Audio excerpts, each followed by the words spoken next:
sa ating mga kamay at sa kanangay iwagayway.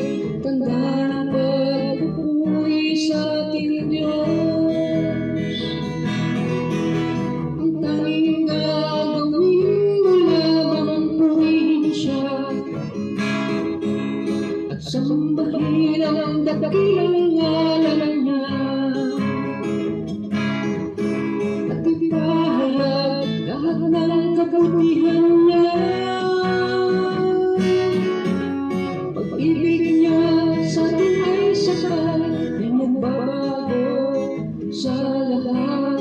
Yan ang Diyos natin na laging tapat. Pagsubok man ang dumating, problema may dinarating, ang Diyos na ang bahala para sa atin. Ang tanging gagawin mo lamang purihin siya at sambahin ang dakilang ngalan niya. At ipahayag lahat ng kabutihan niya.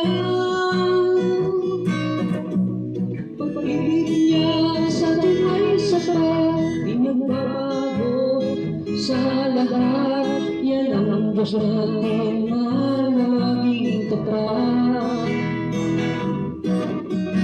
Pagsubok man ang dumating, problema may dinarating, ang Diyos na ang bahala